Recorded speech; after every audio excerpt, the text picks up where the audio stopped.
Hi everyone, welcome back. Today I'm painting Lily of the Valley, one of my favorites. I have a patch growing in my garden, and there is something so delicate about those tiny white bells against the deep green leaves.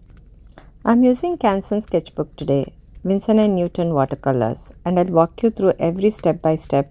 Let's get started. I started with a light pencil sketch, just enough to map out the leaves and the flower stem. Then I used masking fluid to cover all the little white bells so I could paint freely around them without worrying. Once the masking fluid was completely dried, I wet the leaves with a clean water and dropped in a light wash of yellow.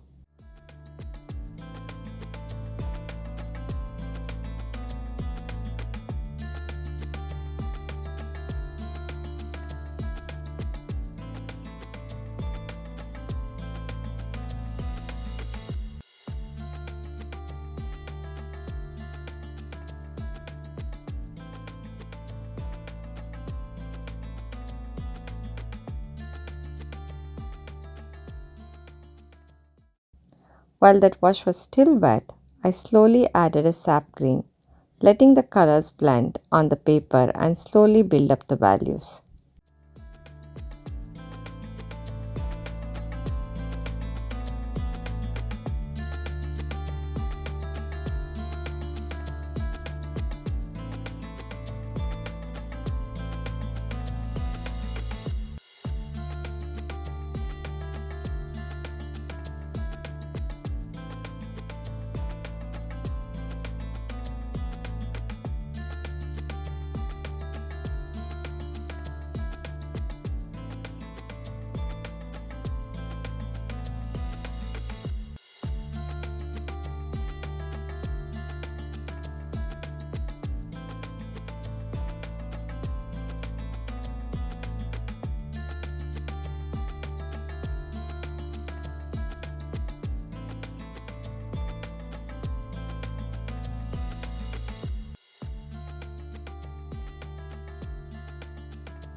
Then I mixed ultramarine with sap green to create a darker, cooler green for the shadow areas. While everything was still wet, I started suggesting the veins. Looking carefully at the real leaf, the center veins run straight, but the side veins curved upwards. I tried to mimic exactly what I was seeing. Once that layer dried completely, I started adding a finer detail lines on top.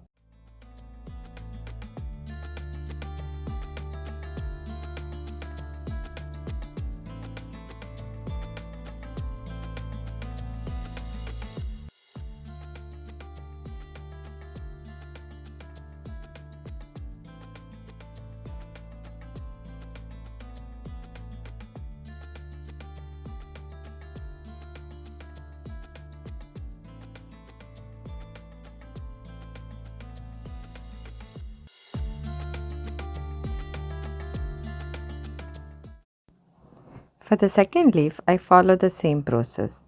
A soft wet wash first, then gradually building the darker values and finishing with the fine details once it dried.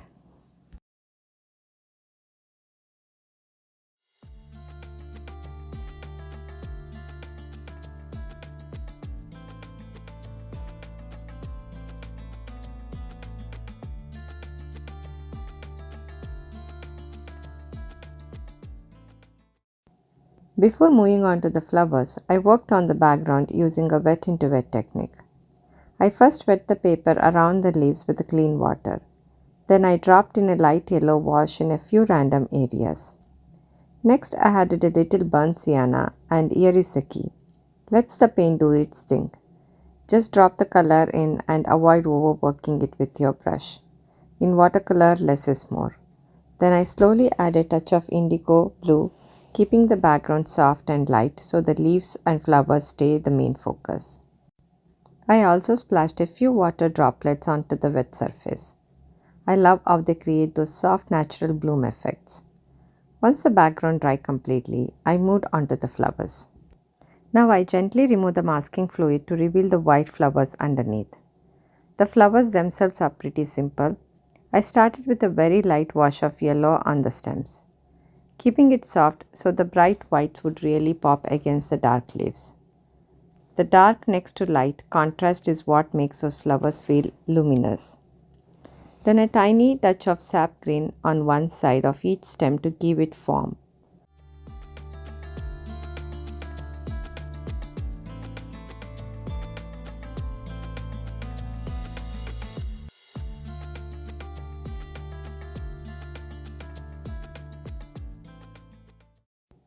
For the white flowers, I kept most of the papers untouched. I only added a very watery mix of blue and green in the shadow areas, mostly under the bell shapes and near the edges. Then I softened everything with a clean damp brush so the flowers still looked white and delicate. I used the same method for all the flowers, keeping the shadow very light and subtle.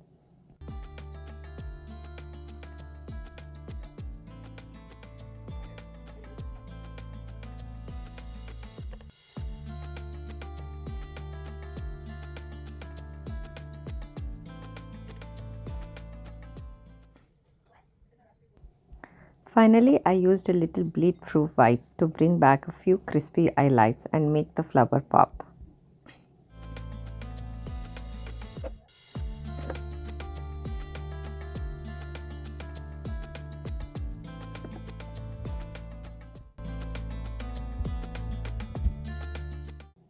I love how these tiny white flowers are almost look like they're floating against the deep green leaves. If you have those growing near you, I really encourage you to try painting them while they are in season. There's something special about painting flowers from your own garden. If you enjoyed this video, please like and subscribe. It really helps my channel grow. Let me know in the comment which spring flower you would like me to paint next. Thank you so much for painting with me today, and I will see you in the next one.